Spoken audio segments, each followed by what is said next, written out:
여호수아 19장 1절 먼저 읽겠습니다. 둘째로 시므온 곧 시므온 자손의 지파를 위하여 그들의 가족대로 제비를 뽑았으니 그들의 기업은 유다 자손의 기업 중에서라. 10절 같이 읽겠습니다. 10절 시작. 셋째로 스불론 자손을 위하여 그들의 가족대로 제비를 뽑았으니 그들의 기업의 경계는 사리까지이며. 아멘. 오늘은 두 지파에 대해서 말씀을 나누려고 합니다. 시므온 지파와 스불론 지파의 땅의 분배 과정에 관련된 이야기입니다. 내용을 다 읽지 않은 이유는 각 지파의 기업의 땅들의 이름의 목록들이 계속 나오는 겁니다. 가나안 서쪽 7지파, 나머지 7지파죠. 요셉 지파와 유다 지파를 뺀 그 7지파를 땅을 분배받는 과정에서 첫 번째가 베냐민 지파였고 두 번째가 오늘 본문 19장 1절의 시므온 지파입니다. 시므온 지파는 레아의 둘째 아들 시므온이 지파의 조상이 된 지파들입니다. 애굽에서 나올 때는 59,300명으로 나왔어요. 그런데 가나안 땅에 들어갈 때는 22,200명으로 들어갔어요. 그러니까 반 이하로 감소되어서 들어갔죠. 많은 인구로 나왔다가 가장 적은 인구로 들어간 지파가 시므온 지파입니다. 그럼 왜 이렇게 많은 인구로 나왔다가 적은 인구로 들어갈 수밖에 없는가? 그렇게 된 원인은 시므온 지파가 광야 생활 동안에 뭘 잘못했기 때문에 그런 게 아니라 창세기 49장 5절에서 7절 말씀에 야곱의 예언의 성취 때문에 그렇습니다. 창세기 49장 5절에서 7절 말씀 같이 한번 읽겠습니다. 시므온과 레위는 형제요 그들의 칼은 폭력의 도구로다. 내 호나 그들의 모의에 상관하지 말지어다. 내 영광아 그들의 집회에 참여하지 말지어다. 그들이 그들의 분노대로 사람을 죽이고 그들의 혈기대로 소의 발목 힘줄을 끊었음이로다. 그 노여움이 혹독하니 저주를 받을 것이요 분기가 맹렬하니 저주를 받을 것이라. 내가 그들을 야곱 중에서 나누며 이스라엘 중에서 흩으리로다. 이 야곱의 예언이 왜 이렇게 그 시므온과 레위에게 혹독하게 예언을 하냐면 야곱의 딸 디나의 강간 사건으로 말미암아 세겜 족속의 남자들을 할례를 받게 시켜놓고 어떻게 돼요? 모두 다 죽여버리죠. 아주 잔혹한 복수극이 일어나요. 그 일로 말미암아 야곱이 레위와 시므온 이 두 사람에게 예언을 한 거예요. 너희 후손의 지파들이 그렇게 될 것이다 라고 얘기하는 거죠. 근데 실제로 야곱이 예언한 대로 너희는 나뉘며 흩어질 것이다 라는 그 예언이 그대로 이루어져요. 레위 족속은 레위 지파는 이제 제사장 지파로서의 명예는 회복되었지만 이 야곱의 예언대로 그들은 땅이 없이 각 지파에 전부 다 흩어져서 살잖아요. 12지파 안으로 전부 다 들어가서 각각 흩어져 살게 됩니다. 또 시므온 지파도 마찬가지예요. 이 시므온 지파는 아주 특별하고 독특한 지파인데 왜냐하면 유다 지파의 영토 안에 들어가서 유다 지파의 남은 땅을 분배받게 돼요. 오늘 본문 여호수아 19장 9절로 가보면 9절 한번 읽어봅시다. 시므온 자손의 이 기업은 유다 자손의 기업 중에서 취하였으니 이는 유다 자손의 분깃이 자기들에게 너무 많으므로 시므온 자손이 자기의 기업을 그들의 기업 중에서 받음이었더라 라고 얘기해요. 그러니까 시므온 자손은 어디로 가서 분배를 받냐면 애초에 처음에는 위에 북쪽 지방에 가서 7개로 나눠가지고 제비를 뽑아서 그 7지파에서 나눠주기로 원래는 계획이 돼 있었는데 유다 자손이 그 인구 수에 비해서 워낙 많은 땅을 이미 처음에 분배받았기 때문에 유다 자손에게 가서 그 안에서 땅을 분배받으라고 얘기를 하는 거예요. 쉽게 얘기하면 유다 자손 안으로 들어가서 흩어지게 되는 거예요. 레위 족속들은 12지파 전체 안으로 다 흩어지게 되고 이 시므온 지파는 유다 자손 안으로 들어가서 흩어지게 되는 거죠. 그럼 이걸 통해서 뭘 알 수 있습니까? 이따가 오늘 결론에 말씀드리겠지만 야곱의 예언이 그대로 이루어지고 있는 거예요. 사실은 그들이 제비를 뽑는다고 뽑지만 야곱의 예언이 이루어지고 있는 거죠. 신명기 33장에 12지파의 예언이 두 번 나와요. 한 번은 이 창세기 49장에 야곱이 한번 12지파에 대해서 쭉 예언을 해요. 그 다음에 신명기 33장에 가면 모세가 또 이 12지파에 대해서 각각 예언을 해요. 약간 비슷한 것도 있고 서로 다른 것도 있지만 각 지파에 대해서 이렇게 예언을 하고, 야곱은 예언을 하고 모세는 축복을 선언하죠. 근데 아주 특이한, 제가 시므온 지파가 특이하다고 그랬죠.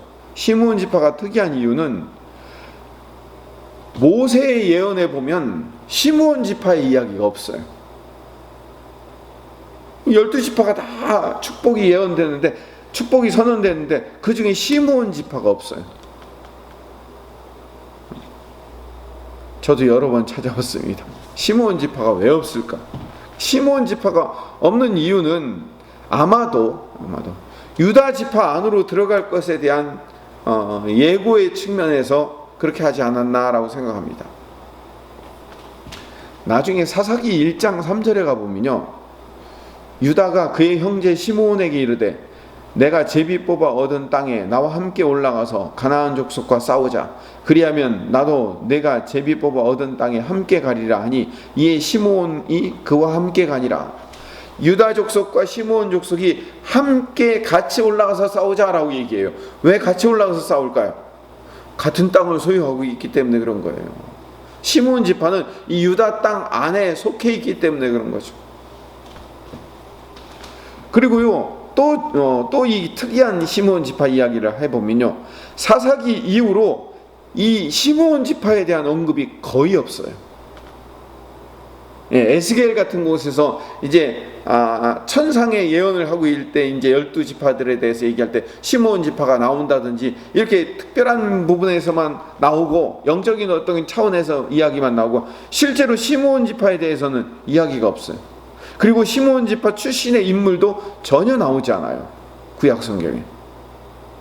여호수아 이후로. 왜 그럴까? 시므온 지파와 유다 지파가 나중에 섞이게 되기 때문에 그렇습니다. 같은 땅을 차지하고 있기 때문에. 두 번째 봐야 될 지파는 스불론 지파입니다. 오늘 우리가 10절에서 읽은 이 스불론 지파도 야곱의 예언이 등장합니다. 창세기 49장으로 다시 한번 가봐야 되겠습니다. 창세기 49장 13절에 보면 제가 읽어보겠습니다. 스불론은 해변에 거주하리니 그곳은 배 매는 해변이라 그의 경계가 시돈까지리로다 라고 얘기해 있어요.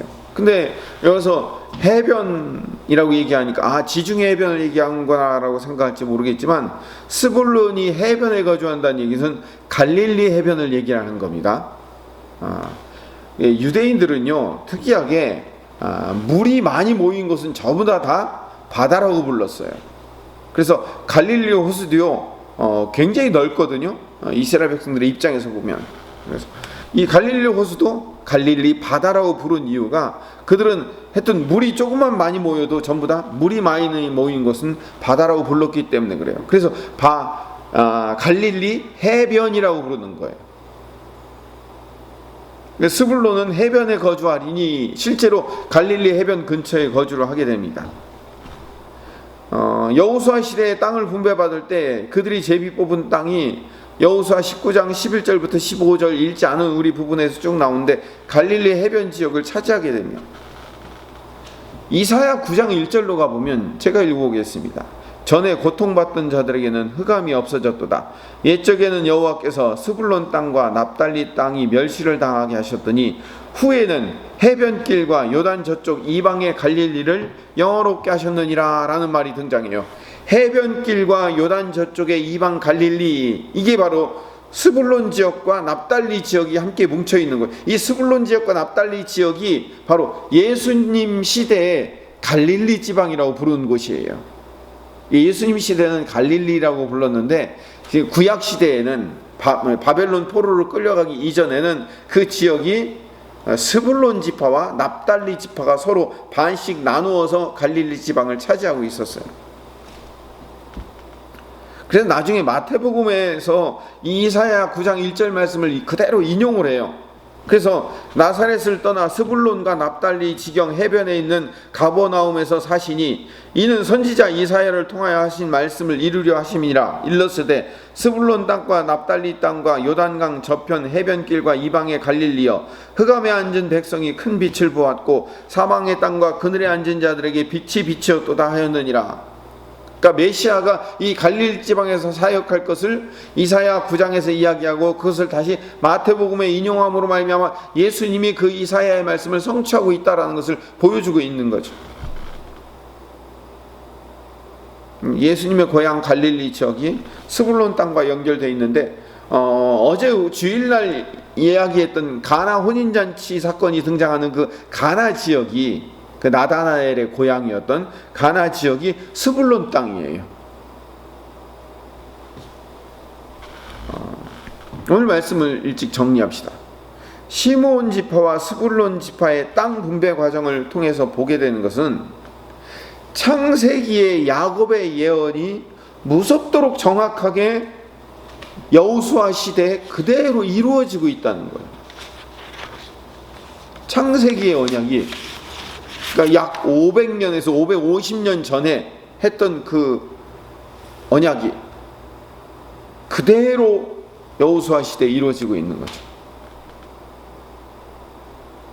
원래는 서쪽에 남은 지역을 정탐꾼 3명이 각기 들어가서 지도를 그려가지고 와서 우리한테 주면 너희들이 그 지도대로 뽑으면 그대로 분배할 것이다 라고 시작한 내용이었는데, 결국은 각 지파가 분배받은 땅은 이전에 야곱이 예언했던 그 예언, 모세가 예언했던 축복했던 그 예언대로 동일하게 그대로 분배되고 있다는 것을 보게 된 거예요.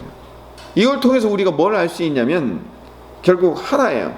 하나님의 말씀은 그대로 이루어진다는 거죠. 그래서 지금 이 땅 분배의 과정을 통하여서 어디로 향해 가고 있냐면 지금 마지막 여호수아 21장 45절, 이게 아주 중요하니까 찾아봅시다. 여호와께서 이스라엘 족속에게 말씀하신 선한 말씀이 하나도 남음이 없이 다 응하였더라. 하나님의 말씀은 1.1획도 변하지 않고 다 이루어진다는 거죠. 야곱이 예언한 그대로 이루어지잖아요. 모세가 축복한 그대로 이루어지잖아요. 우리가 잘 아는 말씀인데요, 이사야서 55장 10절에서 11절 말씀을 보면 이는 비와 눈이 하늘로부터 내려서 그리로 되돌아가지 아니하고 땅을 적셔서 소출이 나게 하며 싹이 나게 하여 파종하는 자에게는 종자를 주며 먹는 자에게는 양식을 줌과 같이 내 입에서 나가는 말도 이와 같이 헛되이 내게로 돌아오지 아니하고 나의 기뻐하는 뜻을 이루며 내가 보낸 일에 형통함이니라. 하나님의 말씀은 두루두루 돌아서 결국은 열매를 맺게 하시고 그대로 이루어지더라 라고 얘기한 거죠. 하나님의 말씀은 변함없이 이루어지는 거죠. 각 지파의 과정과 상황은 달랐어요. 분배 과정도 특이하고 달랐어요. 근데 결국은 나중에 뚜껑 다 열어놓고 보니까 뭐예요? 야곱이 했던 예언과 똑같이 이루어지네. 몇백 년 전에 했던 예언과 똑같이 이루어지네. 아하, 하나님의 말씀은 변함없이 이루어지는구나. 하나님이 야곱이 했겠습니까? 하나님이 야곱의 입을 통하여서 하신 말씀이 그대로 이루어지게 되는 거죠. 하나님의 말씀은 변함없이 반드시 이루어진다는 사실을 기억하고 우리가 기도할 때 그럼 어떻게 해야 되겠습니까? 이 하나님의 말씀을 붙들고 기도해야 됩니다. 그래서 제가 전에도 말씀드렸죠. 오죽하면 이런 책이 다 나왔을까요? 말씀으로 기도하기. 하나님의 말씀에 입각하여 말씀을 가지고 기도하는 거예요. 왜? 말씀은 반드시 이루어지기 때문에. 그래서 우리가 늘 기도할 때도 어떻게 하냐면 말씀을 붙들고, 내게 주신 말씀을 붙들고 기도하는 거예요. 말씀을 붙들고 기도할 때 내 인생에, 내 삶에 그 말씀대로 이루어질 것을 기대하며 확신하는 말씀의 사람, 기도의 사람 되시기를 간절히 소망합니다.